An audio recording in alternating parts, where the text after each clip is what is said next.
crying, 6, 6, 9 is crying, 6, the crying, 6, 6, 9 is crying, 6, the crying, 9, 0, 6, the crying, the crying, the crying, the crying of the night train, 9, 0, 6, 6, 9, 0, 6, 6, 9, the crying, the crying, the crying, the crying, the crying, 0, 6, the crying, the crying, the crying of the night train, 9, 0, 6, the sea, the sea, the crying, the sea, the crying,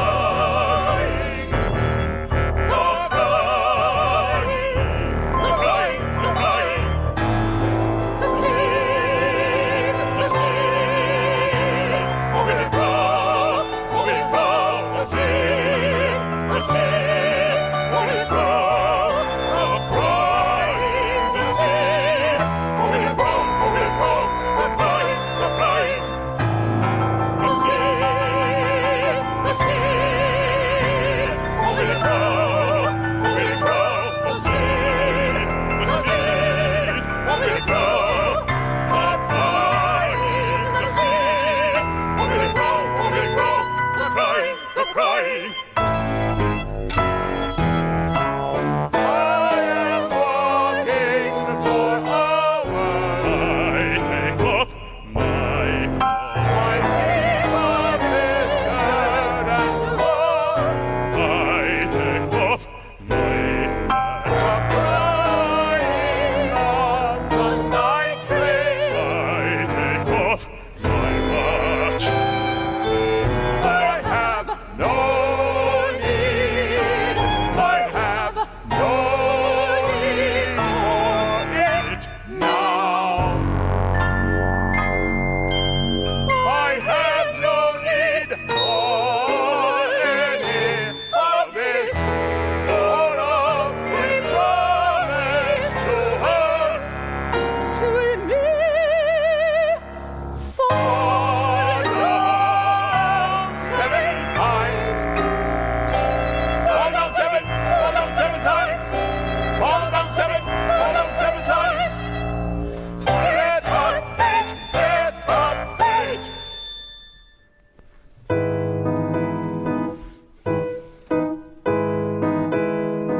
Six, 6, 9, 0, 6, 6, 9, 0, 6, 6, 9, 0, 6, 6, 9, 0, 6, 6, 9, 0, 6, 6, 9, 0, 6, 6, 9, 0, 6, 6, Enzo!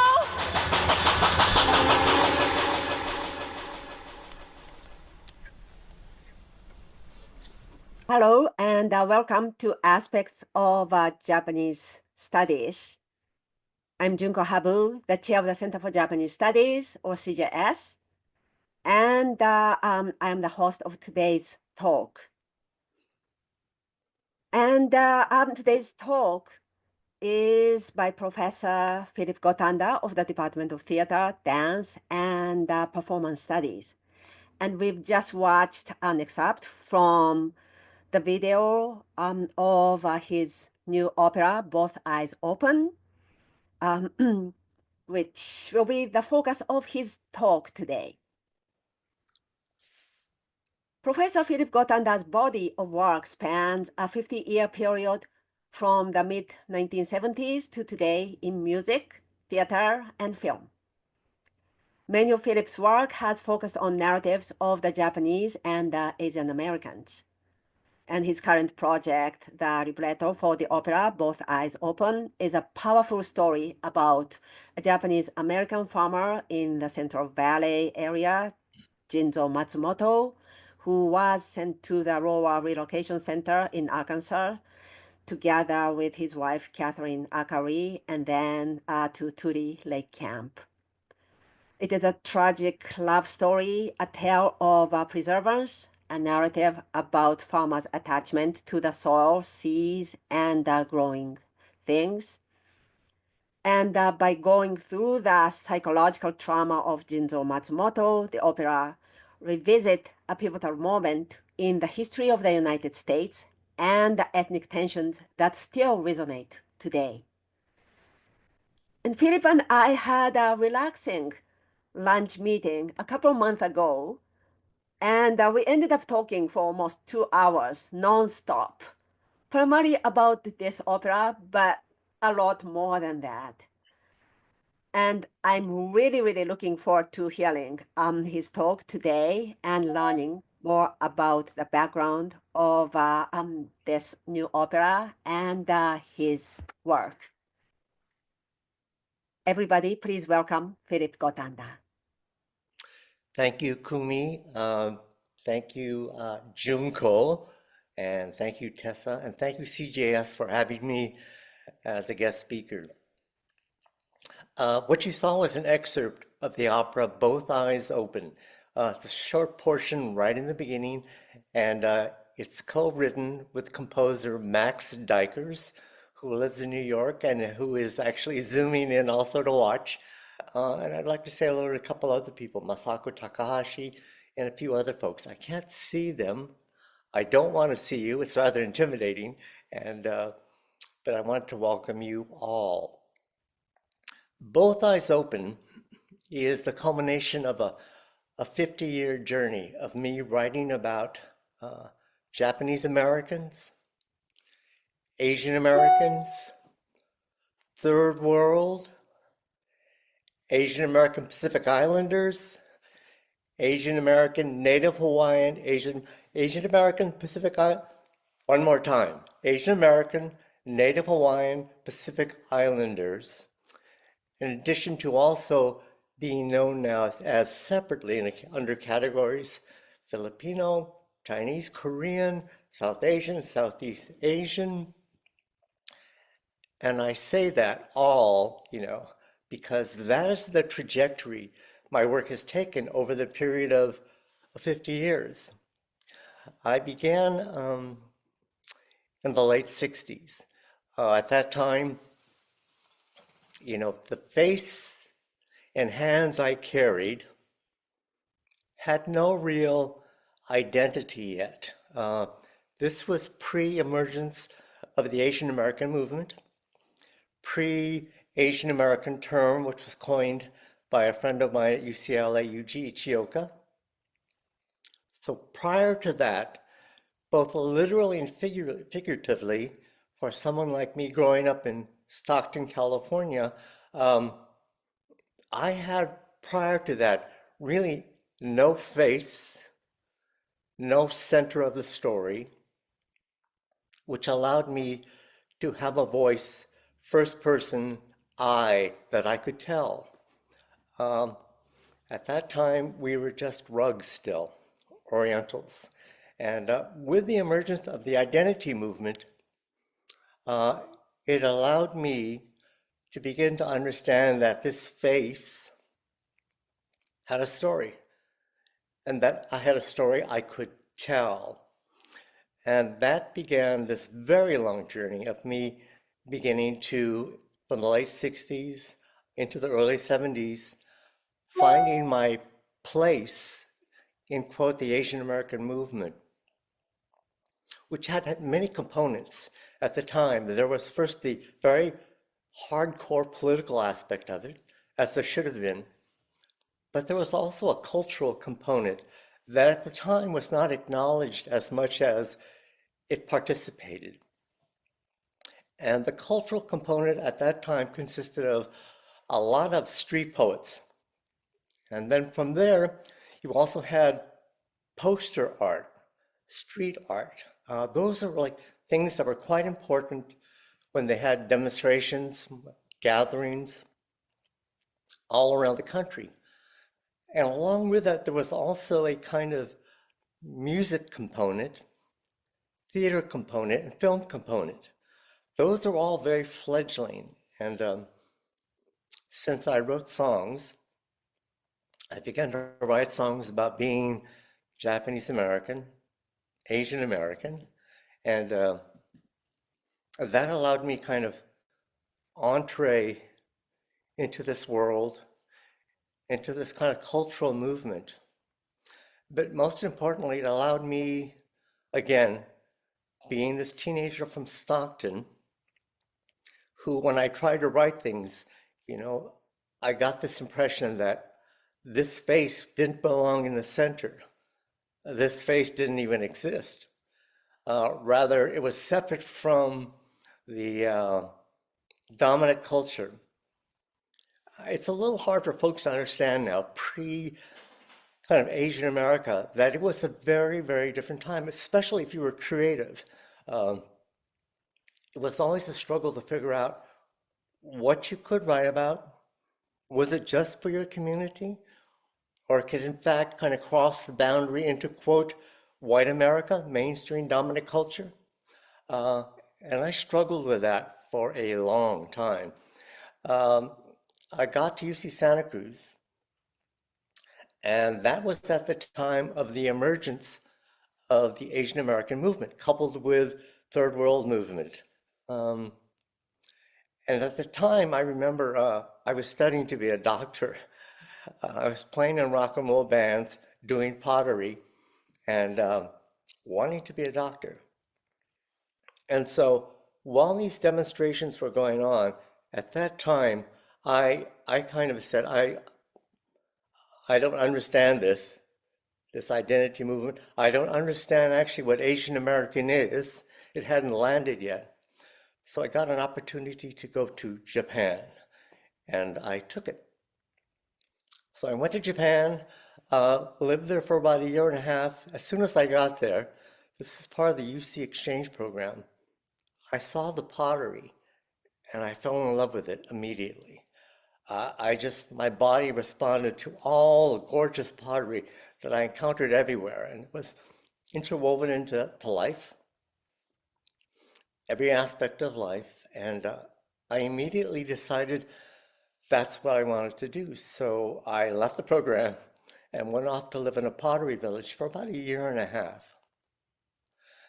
At that time, after about a year and a half, I had a epiphany, a pivotal experience, which basically set me off on this huge journey. I had been in Mashiko, and I needed to go into Tokyo. Mashiko was the village I was in. I had to go into Tokyo to do some business. So I took the train in. I remember, long ride, came up out of the subway. I'm not too sure where it was. Shibuya, Shinjuku, but I came out of the subway, and this is after living in Mashiko. Really, at that time, it was just a little country town, but I had begun to finally be able to speak enough Japanese to pass. I wore the appropriate clothing, and most importantly, I began to move, and my gestures were Japanese. And I even began to dream in Japanese. So at that moment, when I was coming up, I had I thought, made this rather interesting kind of transition from being an expat into somehow fitting in. So I came up out of the steps, and I was hit by a sea of bodies and faces. As you know, it can be quite crowded at times during rush hour. And as I came up, I remember thinking, I am being swept up in this crowd of people that look just like me. Same hair, same color, by and large the same height.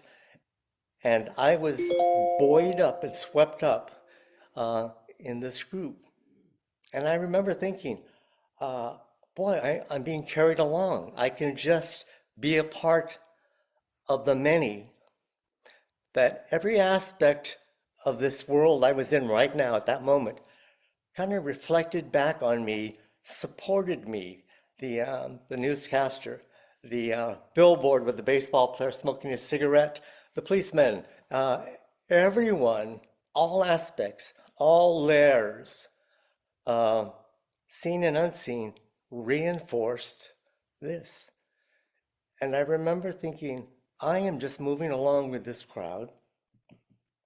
I'm being buoyed along, and I felt this kind of heaviness lift off of me. And I just was moving freely.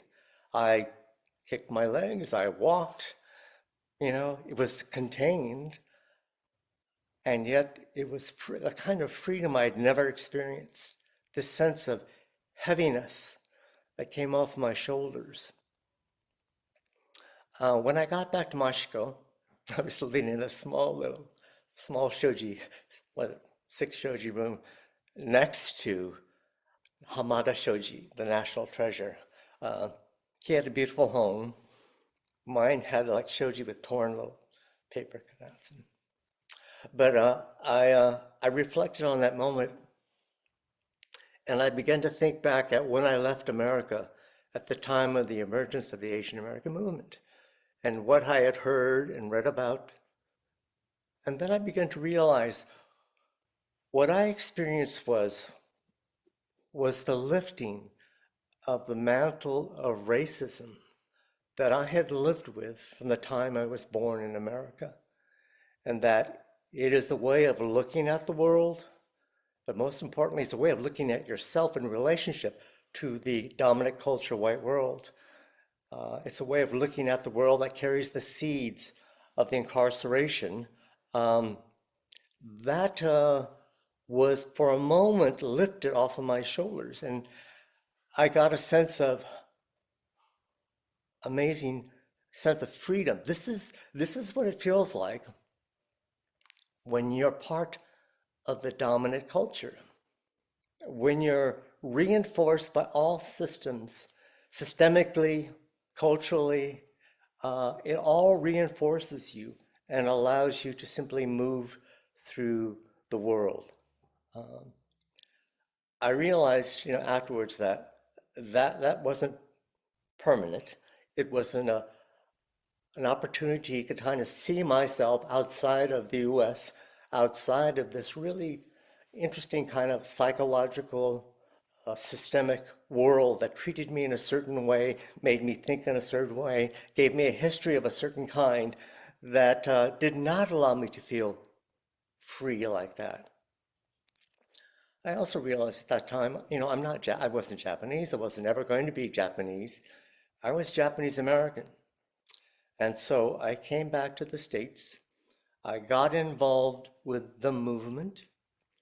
I understood what was happening now. I understood this intellectual, political, social movement and how it afforded me new information that allowed me now to move through the world to negotiate it with a sense of being at the center, the sense of knowing that my history and my story, in fact, are part of the big story. They aren't marginalized, they aren't secondary. In fact, they are the story.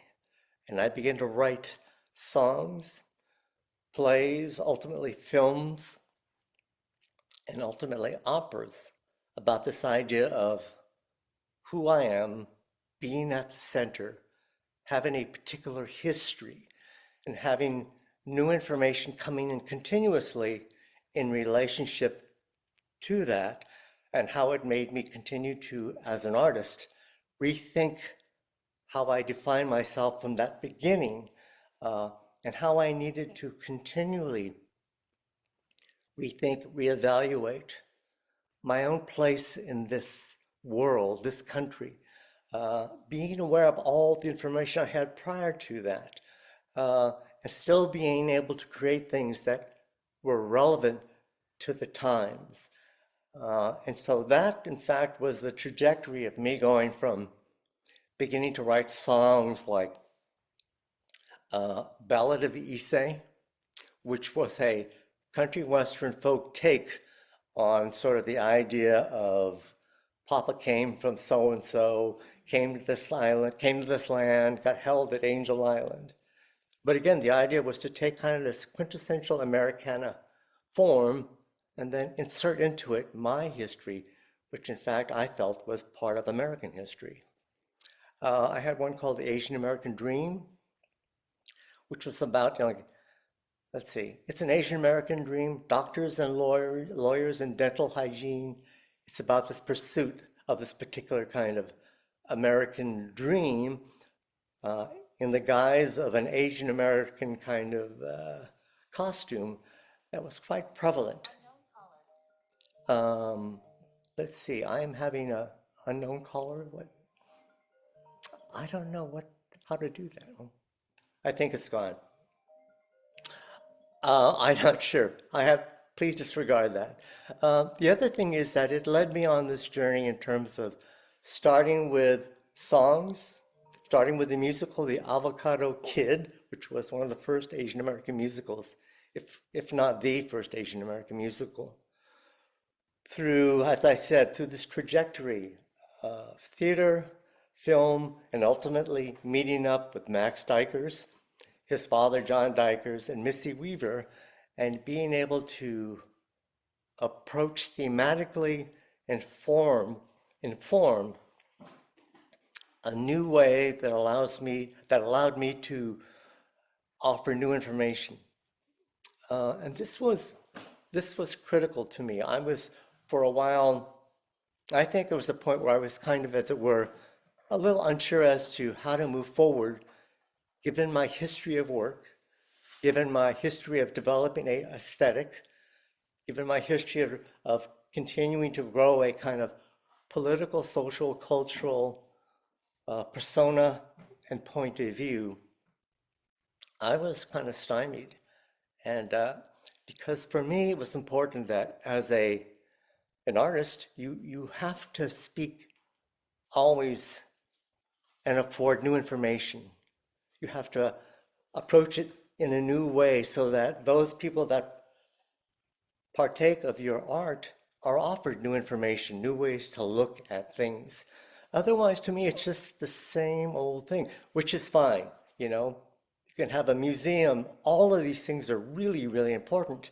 But for myself, as an artist who lives in the moment and wants to continually grow and have new information be a part of the expression, I didn't know what to do. Then, and I'm getting back to Both Eyes Open, Max, about 16 years ago, this is a while ago, this is how long we've been working on Both Eyes Open, I saw that John Duykers, the renowned opera singer, was singing and performing at a small little studio south of Market in San Francisco. And I said to Diane, hey, we should go see him. I've been hearing about him forever. And so we went to South of Market to this small studio with 30 people. And this man came out quite large, and that was Sean.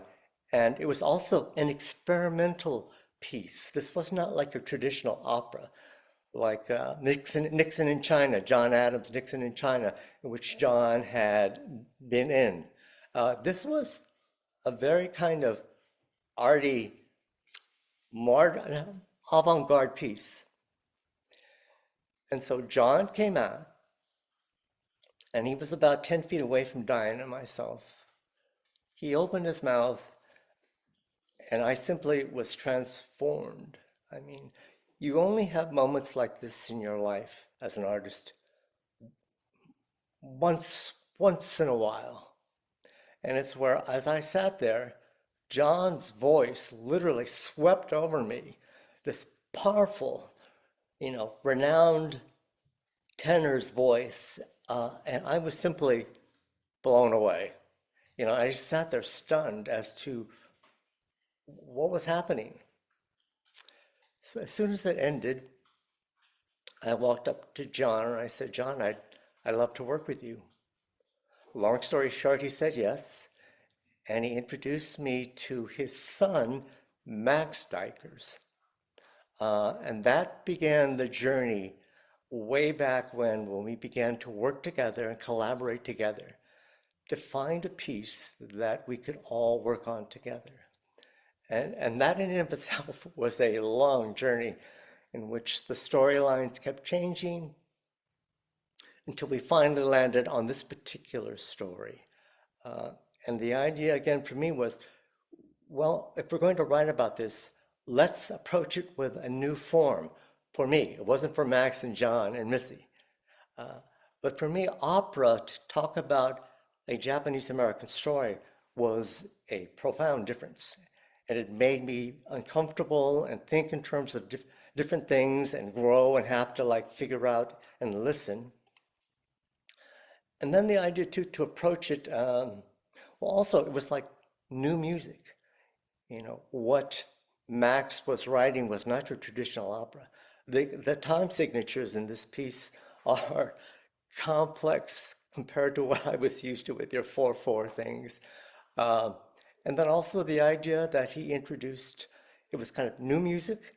Also, there was an individual named Joel DeVal who plays the marimba lumina, which is an invented instrument by a man named Buchla from the Bay Area. And so there's an invented instrument that Joel played. He's been with us since the beginning. Max wrote the score. I developed a libretto, and that in this form, we worked on it for, I think, I don't know, Max would know, like maybe 8 years. We really kind of worked on it, concentrated on it in the last maybe like 4 years or so to finally bring it to fruition. And that was a long journey and not an easy one, you know, to ultimately all the artists to kind of be able to collaborate together on a piece that ultimately is a new creature, a new beast in terms of its subject matter, the form it was using to tell the subject matter, how the subject matter had been articulated before, and how this subject matter was going to be brought up to the present. That was important to me, that I didn't want this to be a museum piece. I didn't want to preach to the converted. That is fine if you want to do that. But I personally, I'm not interested in that. It's got to bring new information to this historical event, or it's already been done. I've been in many forms writing about it for 50 years. So how do you approach it with new eyes? And so Both Eyes Open ultimately is about that. It's a collaboration, very much so, with Max Duykers, Missy Weaver, who is directing and stewarded this all the way through. John Duykers, who was part of this from the beginning, who has left the project. John's retired, and we brought in a new singer, John Park, Korean American from Chicago. And Joel DeVal is with us. And this particular production is different in that when we came to UC Berkeley, one of the thoughts was, one is it's going to be different. We're staging it differently, interpreting it differently, have this new singer playing the Daruma, and that how can we make this a part of UC Berkeley? You know, I'm a teacher here, I'm an instructor in the theater department, and I personally, and you know, Max and Missy and John were all fine with the idea of let's involve UC as much as possible. We were able to get the Department of Music, so we're using the chorus, UC chorus, under Wei Chang's direction. We're using the Echo Ensemble. We're also bringing in departments, groups, and individuals all over the campus that have supported the project through money, through actions, to make this ultimately happen on campus. It's truly one of these very interesting beasts that is both private and public, and with everyone cooperating. And it's got the, you know, Japanese American Studies Advisory Committee, Arts and Humanities from the Dean's Office, Cal Performances, Center for Japanese Studies has been very important to its development. Let's see, also Townsend Center for the Humanities, and most recently, ARC is involved.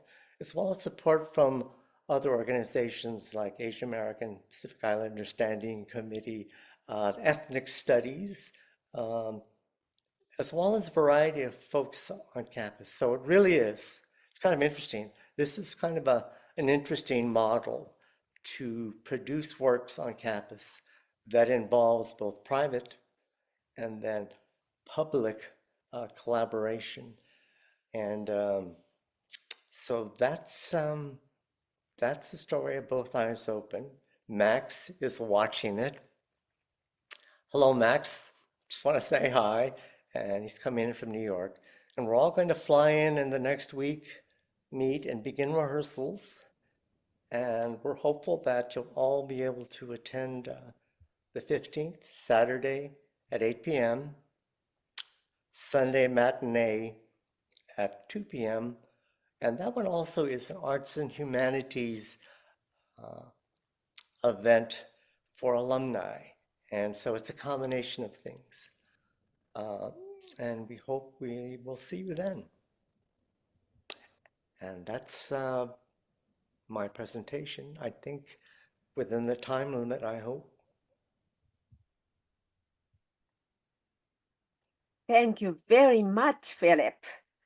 And that was fascinating, and how the subject matter was articulated and presented in today's context, and the private and public aspects, and the historical context, and yet it's very personal. I learned a lot. I watched the video yesterday, and I learned a lot, but I kept thinking the private versus historical context. And I think what you told me about your experiences in Tokyo, that gesture issues, Japanese versus Americans. One of the first things that struck me when I was watching the video was how the gesture of the singers are very American as opposed to uh, Japanese. And there are so many things I want to ask, but I don't want to dominate the conversation. Would you like to ask Max to say a few words before we move on to Q&A? I would actually, very much so. Let me Max? just see if I can promote to panelist and allow to. I hope you aren't wearing your Oh, pajamas, Max. sorry, Michael Omi was, well, Michael can also be there, but I put Max. Michael Lomi, and then Professor Michael Lomi, who's going to actually Yes. speak. Max. Hi, Max. Hi there. Hi, guys. Great presentation so far. Thank you. So what can I add in here? Philip said it all very well. So Musically, like, what was your approach in terms of this piece? Or again, how did you approach it? well, as you had said, it was a lot of layers and a lot of a lot of back and forth, a lot of development. We did some earlier versions. We did a lot of workshops, 2 at UC Berkeley, 2 at the University of Nevada, 1 at Western Michigan University, 1 in Brooklyn, just kind of trying things and seeing what stuck. And musically, I think I really wanted to get to the center of the character, and I really wanted to tell one man's story, one family's story, and that would make it more universal by the simplicity of that one story. And I think that's how Philip and I connected. And as he kind of said, he didn't want it to be a history lesson so much, just a human story. And that really resonated with me as a composer and kind of my own personal interest. Yes, there are a lot of crazy time signatures, and it's complex, it's hard. The singers work their tails off, to make it all come together. And sometimes that's a frustrating process, but it's ultimately very rewarding. And I think that they're very challenged by the music and very moved by it. And you can see it in their performance. It really resonates with them, and then it'll resonate with the audience. So there's a lot of, the story kind of bounces around at different time periods, and some different styles also. Is a little sort of, some comedic stuff going on, and darker, and just there's a lot of electronics. So I think I wanted to be loyal to all those different impulses and loyal to the story. There's a lot of sort of jazz type sounds. That's just my own personal interest. So a lot of new music kind of sounds, some weird squeaky, quirky sounds. So hopefully that paints a little bit of a picture. And really central is the singing. You know, the vocal line has to be at the center of the music. That's the character and the human aspect that we'll connect to as an audience. And that's was a lesson that, you know, I continue to learn as a composer, to really put the singer in the center of it. So yeah. Thank you very much. Thank you. Thank you, guys. Bye. Thank you, Shunko. Bye.